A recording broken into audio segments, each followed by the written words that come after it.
So lucky, y'all. I'm trying to balance the phone on this. Damn it.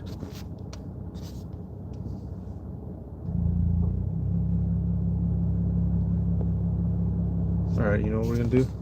So lucky, y'all. Give me 1 second. It's supposed to. It's not balancing on this phone holder for whatever reason. But what we'll do is that. Okay. Alright. Before starting, give all praises to Yahweh, Bahashim Yahushai, Bahashim Rakakodash, give honors to the elders and apostles, great millstone, peace, blessings, and salutations to all like Akim Akwath, learning, teaching, truth, and sincerity. Hey, shalom, bro. Hey, we got next, Mac. And this is going to be a video. The brothers out in Chicago, they had been doing a video series called What Does It Mean to Be an Israelite Man? And I was going to combine that with today's video. Give me 1 second. Slakia. I was going to be combining that with today's video dealing with the Day of Atonement, because tonight's sundown, you know, it's the Day of Atonement. All right, and it hasn't started yet. Here in Michigan, you know, here in Detroit, we got a couple more hours. So combining the two, because for me, you know, dealing at it with my angle, what does it mean to be an Israelite man? For me, it's suffering. All right, and I'm lamb backing off of the brothers out of Chicago. The brother Yara Danba, I believe he started the series, and a couple of brothers did videos. The brother Natazaki, I'm messing your name up. Hey, Salakia, bro. Hey, in Chicago. Hey, Natazaki. You know who you are, Salakia, bro. But you know, he did a response to it. So a couple of brothers have been doing responses to it. Elder Malcolm, and like I said, for me to be an Israelite man means to suffer. All right, you know, you guys, for you sisters, right? You know, y'all just watching. So this is dealing with the brothers. But to be an Israelite man is to suffer and to deal with and to accept suffering. And we will continue to suffer. We will continue to lose out on money, lose out on, you're going to break bones. You might get fired. Or hell, some of us had our asses whipped. You might get stabbed. You might get shot at, right? You're going to have to suffer until the kingdom of heaven. That is when we're going to live it up. That's when we're going to rejoice. That's when things are going to go right. Because right now on this side, things going to go left. Shit, plans fall through. All right? People flake out on you when you need them. And who better to start with? We're going to go to Genesis. I believe it's the 47th chapter. Here it is. You know, let me start this other phone over again. You know, what does it mean to be an Israelite man? Well, for me, it's suffering. You know, that's one of the immediate, that's what, when I saw brothers doing that video series, that's what immediately came to mind. The fact that being in this truth, being who you are, you're going to have to suffer for righteousness' sake. And you will also suffer wrongly. And you just got to deal with it and eat it. All right. So this is going to be Genesis. This is 47th chapter. Salakia. I thought I highlighted it right here in my scripts.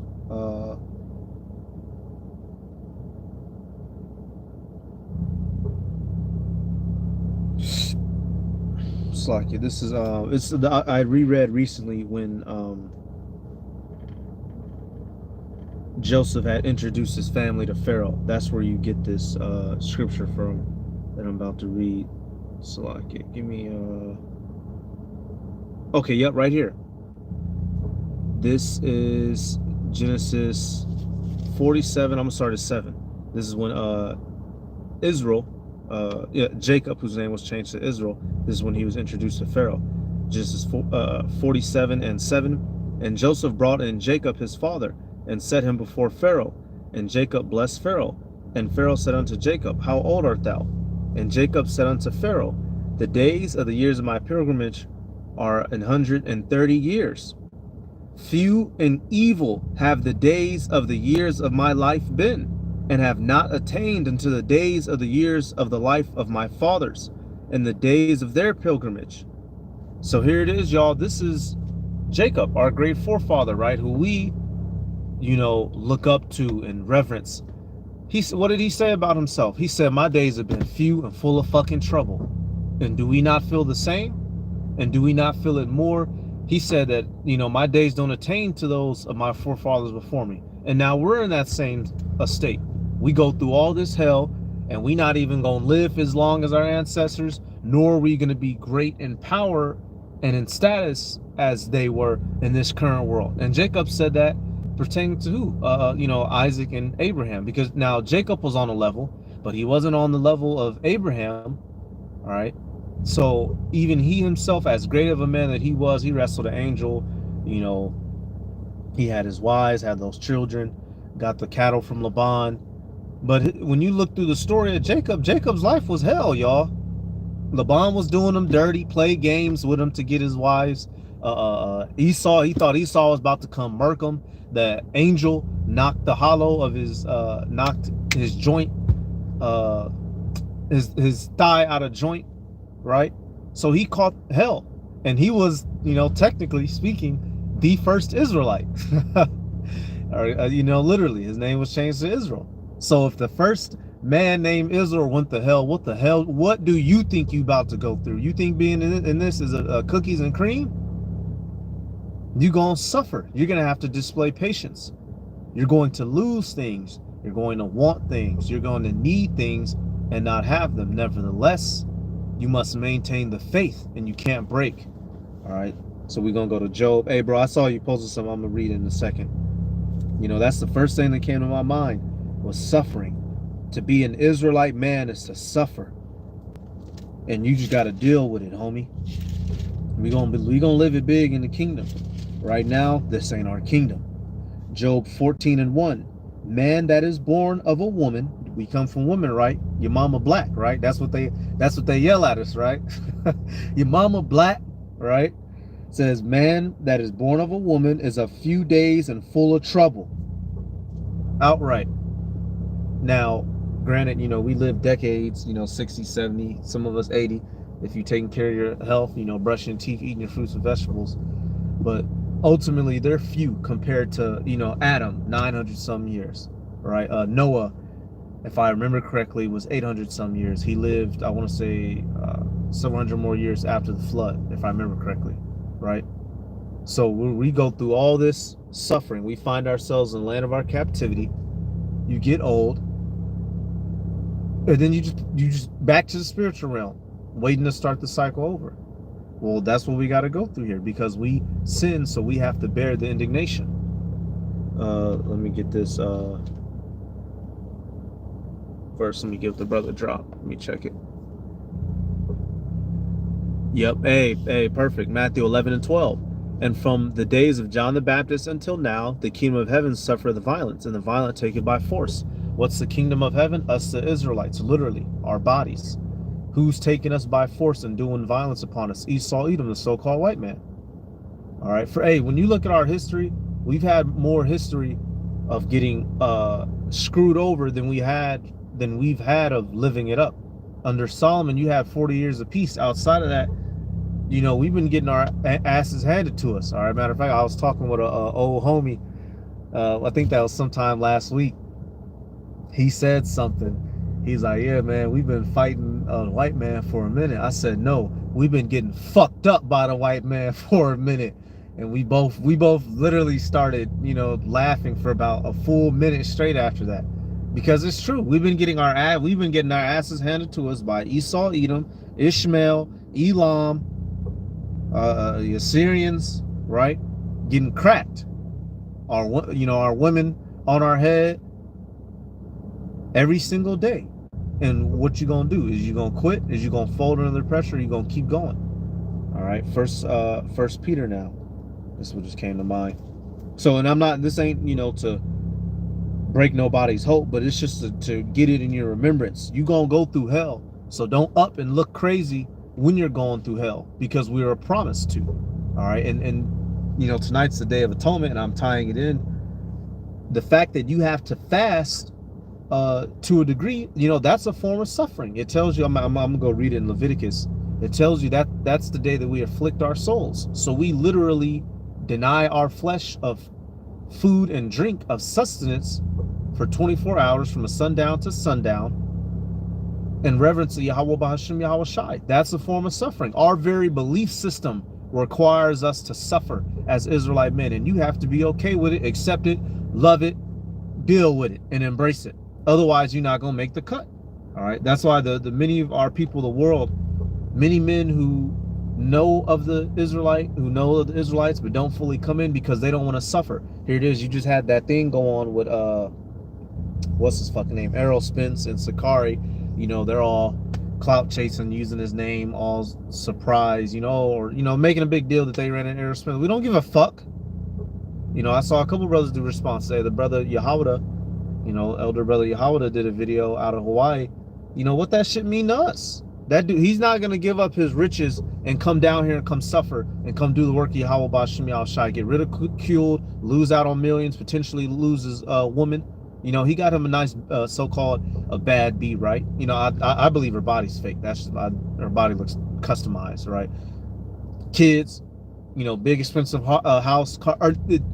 What do you think will happen to him if he starts standing out of camp? You think he gonna maintain that shit? No. So the many so-called Negro, Latino, Native American men know that they're Israelites, but why don't they come out here and do this work? Because they don't want to suffer.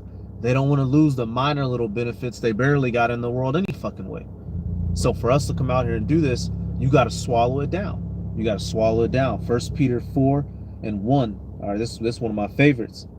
For as much then as Hamashiach hath suffered for us in the flesh, arm yourselves likewise with the same mind. For he that hath suffered in the flesh hath ceased from sin. Right? So going through hell reminds you of why we need the kingdom. It keeps you mindful of why we pray to Yahweh Bashim Yahweh Shai. Because if you were living it up, y'all, you wouldn't be complaining, y'all. Hey, look, man, look, let me, basically I was laid up with my chick, right? And I was just sitting there thinking to myself, I was like, damn, if I felt like how I'm feeling right now, good, stomach full, loins took care of, right? Bills paid for the month, everything good. If I felt like this 7 days a week, there'd be nothing to complain about. So the Heavenly Father has to take these things from you. That's why me personally, I don't, that's neither here nor there.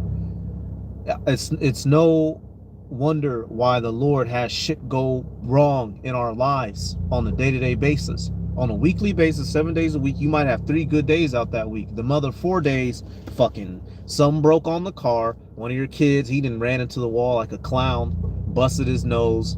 Your woman, she went and fucking, Lord knows what she went and did. She went and did something that you got to go fix, right? 4th day, your boss all on your face. That's 4 days out. You might have had 3 days that went smooth. Did your videos, studied, no interruptions, no BS, right?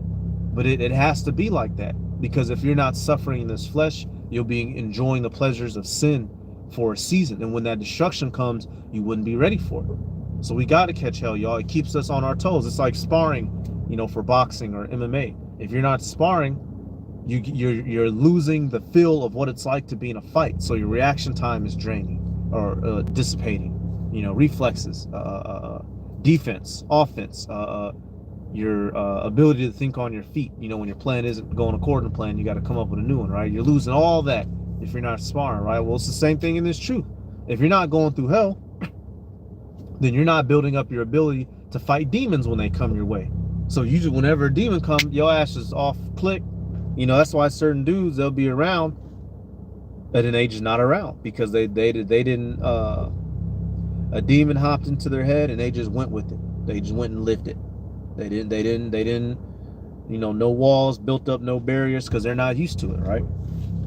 So another one, let's go to, so that was 1 Peter 4:1. Let me go to, damn, I just had it. I just lost it that quick. Okay, yep. It's in 1 Peter 4th chapter as well. Yeah, that's why I wasn't sweating it. 1 Peter 4th chapter. So we got to go through hell, y'all. We have to deny ourselves. for Yahweh Bashem Yahushai. We have to have holy days like this where we fast, and you know your tummy might hurt. But really, really it's not, y'all. I'm a heavy proponent. God damn it, heavy supporter of fasting. If you're doing it regularly, honestly, the Day of Atonement should be nothing in sense of pain or suffering, but it's more so the mental thing. You know, praying to Yahweh Bashem Yahushai all day to be forgiven of your sins, right? But there's these people in the world, you couldn't convince them to believe in something that requires them to afflict their flesh. That's inconceivable to a nigga. Nigga, what you mean I can't eat? What type of God would tell you not to eat? First Peter 4 and 12. Beloved, think it not strange concerning the fiery trial, which is to try you, as though some strange thing happened unto you. But rejoice inasmuch as ye are partakers of Hamashiach's sufferings, that when his glory shall be revealed, ye may be glad also with exceeding joy. And that's what all this is about. So we're going through this hell now, so that when the Lord returns, I'm just turning the car off. Burn the gasoline. I don't need to be in the AC. Fuck it. We gonna sit in this heat. I'm talking shit. We talking about suffering. Let's suffer some, right?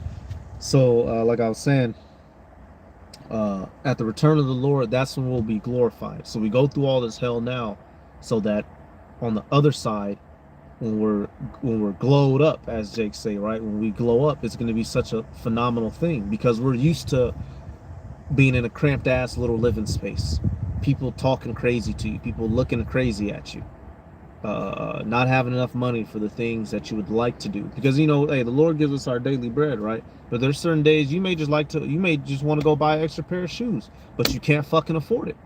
Or if you did go buy that pair of shoes, now what about insurance? What about your car note? What about that extra, that money was supposed to go to your energy bill, right?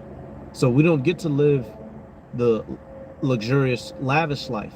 We're living the hard, the tough, the near, the tight, and the narrow, which is why many men, Negroes, Latinos, and Native American males don't want to be out here doing this work, because they don't have the fucking balls to let go of the world. All right, that's a matter of fact. That's Matthew. Let me see, because the Lord had said many rich, rich men are hardly entered to the kingdom of heaven, and which you can apply that with just regular niggas too. People don't want to give up the things of the world. I know of the one in Matthew, and there's one in Luke. Let me type in thorns. So is it thorns and briars pop up? I always forget the chapter. Salaki, y'all. Oh, okay, yeah, Luke. Actually, I remember it. Luke 8. Luke 8. I forget where it's at in Matthew, but I remember where it's at in Luke. Luke 8. Hey, suffering is just something y'all gotta embrace. That I, more shit. Shit's not gonna go smooth for us. You just gotta deal with it. You can't be a crybaby about it. Can't, try to outdrink your way out of it, outfuck your way out of it. And that's another thing too, y'all. Leaning into your vices doesn't make whatever hell you have to deal with disappear. Certain days you just gotta strap your boots up and deal with what you gotta deal with. That bill came in, you can't fuck your way out of a bill. You can't you can't get your hump on, and slack it for my language. Hey, y'all know me, man. We up here from Detroit, man. We got potty mouths. Hey, shalom, brother. Hey, Mike. Hey, shalom, everybody. Hey, there's your vices is a temporary distraction from the sufferings that Yahweh B'Shem Yahushai will give you. So you must train yourself not to overly indulge in your vices to distract your mind. For instance, if you have a vice of hey, shalom, let's say your vice is drinking. Although we are allowed to drink, if you go pick up the bottle every time a bill comes in, every time your woman gets on your nerve, every time your boss gets in your face, you're gonna find your blood level is gonna be diluted with alcohol, right? And so you see what I'm saying? You can apply that to any vice. Certain days you got to learn to just sit down, hunker on it, bite down on the bullet, as they say, and deal with it. Ultimately, if we're of the elect, Yahweh B'Shem Yahushua is going to get you through it anyway. All right, so Luke 8 now, uh, Luke 8 and 11. It says, now the parable is this: the seed is the word of Yahweh. Those by the wayside are they that hear. Then cometh the devil and taketh away the word out of their hearts, lest they should believe and be saved. Verse 13, I'm gonna keep going. The main point's further down, but this is dealing with the parable, the seed. We want to be that good seed. It says, they on the rock are they which, when they hear, receive the word with joy. And these have no root, which for a while believe, and in time of temptation fall away. Hey, right there, time of temptation. So, a situation comes up, and the dude bugs out. He didn't have any root. Why? Because he wasn't used to going through hell. All right. Hey, you had I don't remember the character's name, but the apostles mention it. I believe it was the guy who they called Dinobot. The apostles mentioned him when they had caught backlash, first getting on YouTube around, men talking about the mark, and then when the "You're a Slut" video came out, he had left. He was like, oh, it was getting too hot in GMS or some along those lines. We can't be like that. It's gonna get hot regardless. You're a so-called black man in the middle of the land where your ancestors were slaves. It can get hot in the bathroom, dude. Police could run up in your spot, right? So things getting hot is no excuse for our faith to waver. You have to be used to heat in the kitchen, if you will, right? Verse 14, it says, and that which fell among thorns are they which, when they have heard, go forth and are choked with cares and riches and pleasures of this life, and bring no fruit to perfection. So right there. So we can't be of the ones who are in it for a minute, and then when the hell comes, take off running. You got to go through your hell. Yahweh Shai went through his hell. We're not above Yahweh Shai. All right, now actually I want to get it out of Matthew 13th chapter, where more so specifically it says a little hell cometh, or some I'm tearing the phrase up. He dureth for a while. Let me see. Oh, there we go. Matthew. So this is the same parable, Matthew 13 and 20. But he that received the seed unto stony places, the same is he that heareth the word, and anon with joy receiveth it. Yet hath he not root in himself, but dureth for a while. For when tribulation or persecution ariseth because of the word, by and by he is offended. Right there. So the scriptures have already promised to us that we're going to suffer. So we can't be the ones who are offended by and by and drop out. Oh man, the brothers. See, here it is when a dude drops out, we become, the worst creatures on planet Earth. But meanwhile, when we were with dude, brother giving him rides, paying for stuff, helping out, with his family, helping with his house and whatnot, the whole laundry list, right? But he got offended at something. Let's say he tried to do something out of order, and he had to get put in his place. He bugs out off that. He broke something down wrong, had to get corrected, bugs out off that. We can't be like that. Whatever form of hell you go through, you get hit, you keep rolling. If a boxer quit if boxing matches were set up in a way that whoever lands the first blow wins, it wouldn't be entertaining to watch. What makes fights entertaining is to see a person get their face daggone near smashed in, and then come back with a win out of nowhere. The same thing with our life. Yahweh Ba'ashem Yahweh Shai wants to test your vessel. He wants to prove you like he proved Job. So are you going to crack, or are you going to maintain like Job did? All right. What type of that would be an incredibly short movie if at the first, the movie plots, what you have, the introduction, rising action, climax, climax, falling action, and then the conclusion.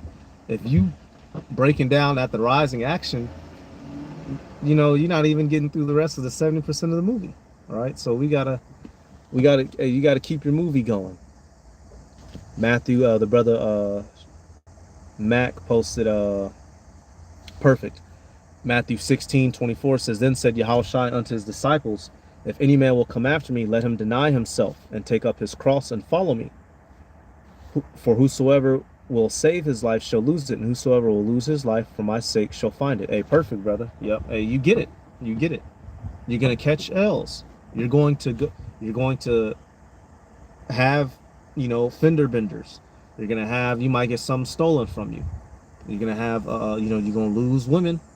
All right. Certain, like certain brothers have lost custody of their children, right? Certain brothers, you may lose the spot where you was living at. All these different things. But this was promised to you. If our forefathers went through hell, we gonna go through hell. Jacob, out of his own mouth, in that Genesis, where we were in Genesis, I believe 47:8, he said, "My days have been few and evil, and they have not attained unto the days of my fathers." So we're in that same estate. We're going through hell, and our lives are nowhere near as great or as long as our ancestors. But it's fine, because soon we're about to glow up. All right. So I got about two more. I'm gonna get that Leviticus dealing with the Day of Atonement, and then I got one more in Romans to seal the deal. Just proving the fact of what the Day of Atonement is, that it actually is a fast and not a feast, as a certain set of fellows said some years ago. So this is Leviticus, and like I said, y'all, this is another, our beliefs and following Yahweh Bashem Yahweh Shai, it requires us to afflict ourselves. How many Christians could you convince in the world? Hey, they say, hey man, there's a Bible holiday where it says you can't eat or drink nothing for a whole day, right? What? What you mean? Not my God. God know, Jake. What Jake be saying? Oh, God made dirt and dirt don't hurt. All that shit, right? So how many people? Is this it? Yep, 23. Yep, Leviticus 23. How many people are willing to deny themselves for their belief system? Not a whole lot. Not a whole lot. Even them punk ass Arabs. And hey, I live here in Detroit, Michigan. This is what's the word? The highest concentration of Arab Americans. So we deal with a lot of Ishmael here. And I'll tell you, and a lot of them Ishmaelites, y'all, they be pump faking. They like to put on the picture in the forefront that they're holy, praying five times. They pump faking. If they wasn't pump faking, I wouldn't have had a couple Ishmaelite women in my life. Right? They pump faking. A lot of them actually here in the metro area are they're having a very bad pill addiction epidemic. Come to find out, they're having a very bad gambling epidemic out here. They be going up to Motor City Casino, blowing thousands of dollars, coming home broke. So these people in the world, they're not willing to suffer. They're not willing to cut shit off for their beliefs. We are. We have to be. And we're gonna show them how it's done. And tonight at sundown, is gonna be one of them nights. Leviticus, the 23rd chapter. Where was it? 15th day. Slack. Did I lose it? No, 27th verse. Slack. Leviticus 23 and 27. Also on the 10th day of this 7th month there shall be a day of atonement. It shall be an holy convocation unto you, and ye shall afflict your souls, and offer an offering made by fire unto Yahweh Bashem Yahweh Shai. And ye shall do no work in that same day, for it is a day of atonement, to make an atonement for you before Yahweh Bashem Yahweh Shai your power. For whatsoever soul it be that shall not be afflicted in that same day, he shall be cut off from among his people. So right there. So this lets you know, the 10th day of the 7th month, which we entered, we're, because obviously you should know we track our months by way of the lunar calendar, not according to Esau, even the so-called white man's calendar. This is the day appointed to where you have to afflict your soul by doing what? Fasting, no food, no water. And it says if you don't do so, you're supposed to be cut off. All right. And also, this is held as a Sabbath. So also, no, obviously we have to go to work. We can't help that, but no sex, no cooking, do your eating before sundown, do what you got to do. If you got a family, get your family prepared. But then, so you spend this time period praying to Yahweh Bashem Yahweh Shai. All right. Yahweh Bashem Yahweh Shai, can you help me out? I was working on this past year. Can you help me improve with this? Getting better at this, or cutting that off, or getting more into this, getting more better with my history. Lord, forgive me for, if I didn't pray enough this year, if I was, uh, I didn't study enough this year. All different things we all, you're atoning for, right?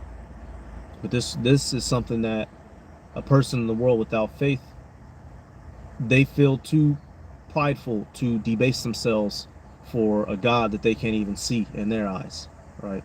So we can't be of that like sort. The Heavenly Father said do it, so you best gonna do it. All right, I just got one more, dealing with suffering, just covering the Day of Atonement real quick and tying it in with this video. Hey, shout out from Shalom to any of you brothers in Chicago if you're coming across this. The brother kicked this series off. What does it mean to you to be an Israelite man? All right, and for me, suffering. That was my pick. That's the number one thing that came to mind. Romans 8:18. For I reckon that the sufferings of this present time are not worthy to be compared with the glory which shall be revealed in us. All right, and that's what I'm going to close it with. So the things that we go through now, it's not going to be compared to when we finally receive that glory, when we enter into our kingdom. Hey, go up in the chariots, given the new bodies, come down, spray off a can of whoop ass, enslave the heathen, destroy the wicked of our people, subjugate whatever's left, cleanse the earth, building up of the kingdom, establishment of the kingdom, going through the ceremony of, the crowning, whatnot, having our wives, having our children, getting back in our land, and then going to explore the universe. It's going to trump all of this that we went through. So we got to go through it. You got to go through the narrow to get to this, the glorious wide of our kingdom. All right, so that's about it. Hey, it's your brother Malak. Hey, that was my take on it. What does it mean to be an Israelite man? For me, it's suffering. All right, so I'm going to give all praises to Yahweh, Bahashim Yahushai, Bahashim Rakakodash. Double honors to the elders and apostles of Great Millstone. Peace, blessings, and salutations to all the elect Akim Akwath, learning, teaching, and truth and sincerity. Hey, if the Spirit hits you to do one yourselves, brothers, what does it mean to you? Go ahead and do so. Keep the ball rolling. Shalom.